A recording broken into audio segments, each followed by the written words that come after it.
So you've heard that storytelling is one of the most powerful ways to connect with an audience and make an impact. But you don't feel like any of your stories are worth telling and sharing with your audience. Well, in this video, I'm going to help you to understand that you do have stories worth telling and show you some strategies that you can use even if you don't have any confidence about telling stories to an audience. We've been telling stories as human beings for thousands of years. It's how we've always communicated. And the great thing about a story is it bypasses that logical centre and speaks directly to people's hearts. You know, the heart is the motivation we have, isn't it? It gets us to get up and do things. If you feel emotional and impassioned, well then you will be up and doing and going and acting. So we need to connect with people emotionally to be able to really make a powerful impact on them and to help them not just to take home what we say, but to want to act on it as well. The amazing thing about a story is it really makes your message unforgettable. A lot of the time, people will remember what you've said as the story more than they will actually remember what you've said. But the fantastic thing is that when they start thinking and remembering that story, it brings back to mind the points you're making. If it's closely tied to the point you're making, it will then help them to remember that point. So then the recall has been done, hasn't it, for them? Now, you don't need to be perfect in order to tell stories. It's more about being real. If you want to really connect, be vulnerable, share a story, and don't worry about whether you stumble a little bit over a word or two or get one of the details a little bit wrong. That's not important. The real thing that connects with people is the story. So we want to then use an authentic story to connect with our audience. And it's not just me telling you, this is backed by science. Our brains are wired to remember stories 22 times more than if we just used facts and statistics alone. 22% more. It's unbelievably powerful to use a story. Okay, so you feel a bit nervous, and like we said at the beginning, you feel like your stories aren't worth telling. So what we need to do first is work out what we're talking about in our speech. So we go through it, and as we prepare it, we allow thoughts to come to us. Now, it's not... Stories is a big word. When you say we're going to tell stories, we think of a huge, great, immense story that will weave in and out of our talk. That can be really powerful, but we could break it down and just say we're trying to illustrate a point. Illustrations are making the point that we're talking about, but in a way that it forms a picture in the mind of the audience. So our illustration could be a story that weaves all the way through our talk, or it could just be to make that one point.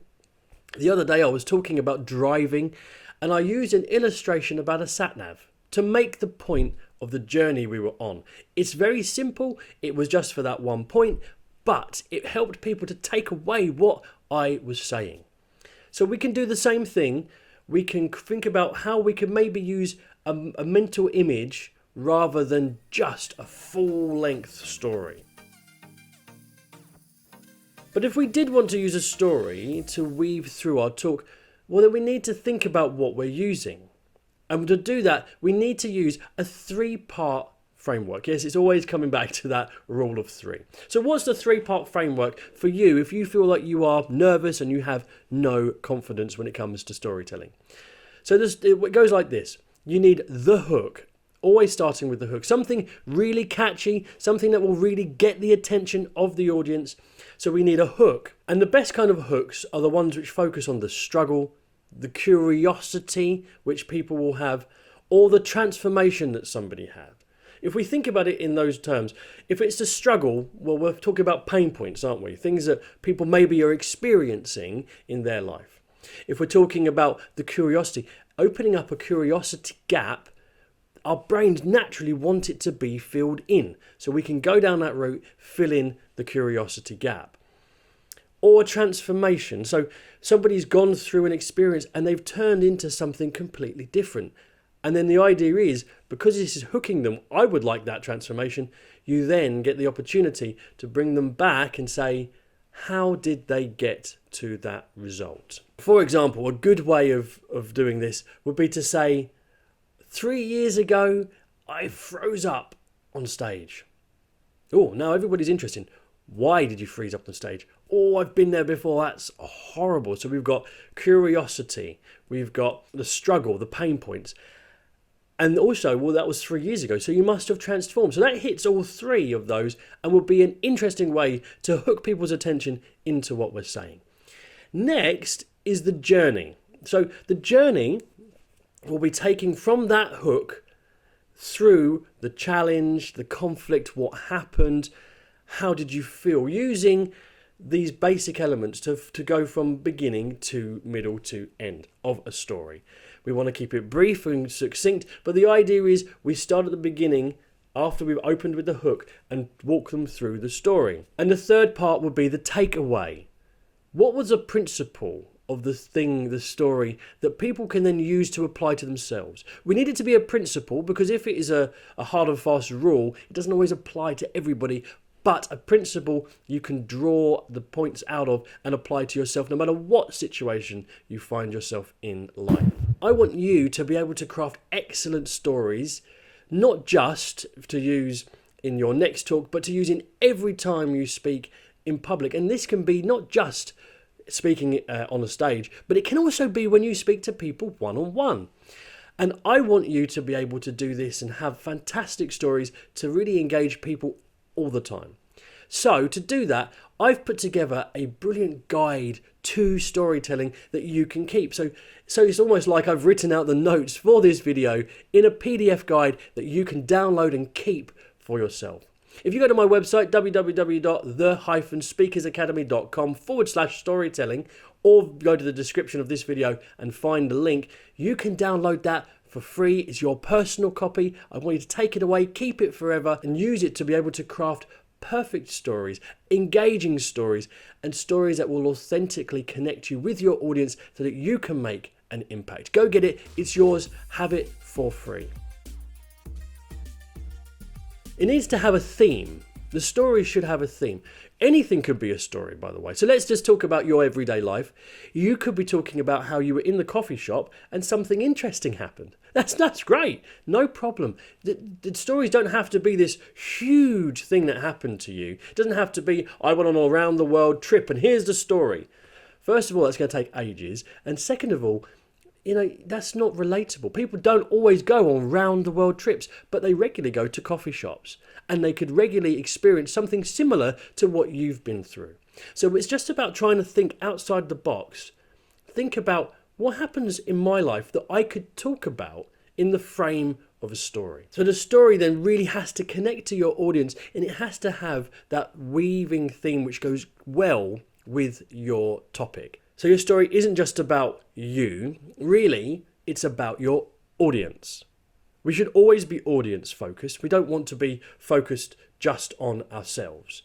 We need to be focused on them. They are the priority, not us. Okay, so what can your audience learn from the story, the illustration, the experience that you went through? For example, if I was to share with you how I prepared my very first speech, the message might be that the preparation would build your confidence. Do you see how if I was to explain the mistakes that I made, but I did do this right and how it helped me in the future, the idea would be that in the future, you would understand how that helped me to get to where I am today. So you're connecting it with the message that you're talking about. So here's a question you could ask yourself now. Maybe pause the video and ask yourself, what's the one thing I want my audience to feel when they hear my story? So if you're preparing a talk, ask yourself about that story you're telling, and what do you want your audience to feel from it? Now, we said that you might lack confidence in yourself when it comes to storytelling. We need to boost our confidence with our storytelling, and we can do that through our delivery. Nobody is good at anything on their first attempt. You have to practice and get better and better and better with practice. So, practice with purpose. Maybe record yourself telling your story I like to audio record myself. And in this video, obviously, I am recording myself. Hello. And I can then use that to look at how am I presenting this message? Am I speaking confidently? Am I speaking deeply? Did I like that point that I made?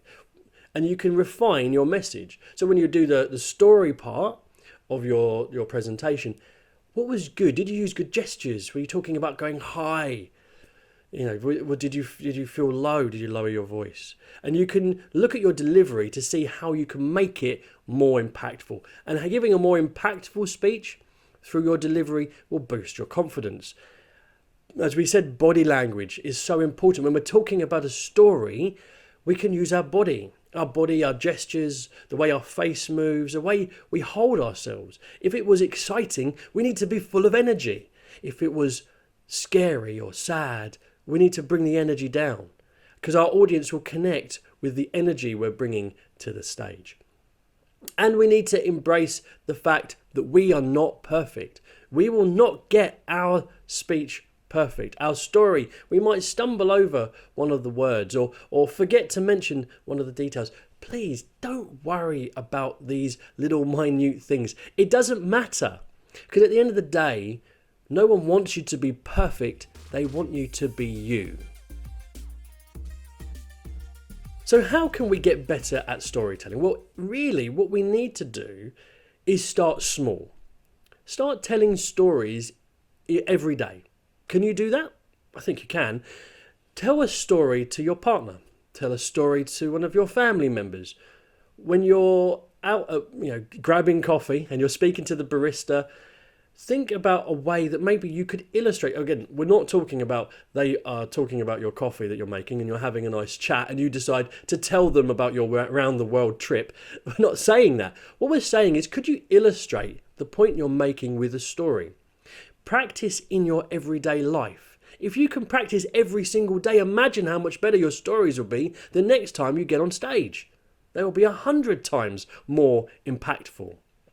Okay, so practicing every single day, every single time you get the opportunity, try to come up with relevant and interesting stories to tell. And grab that free storytelling guide that I spoke about earlier so that you can use that to refresh your memory of the things in this video about how you can tell better stories every single day. I want you to connect so well with your audience, and I know how important storytelling is to getting that connection right. Your stories matter, and I want you to get on stage and confidently tell your stories of everyday situations that happen to you, because they will make the difference in your next speech.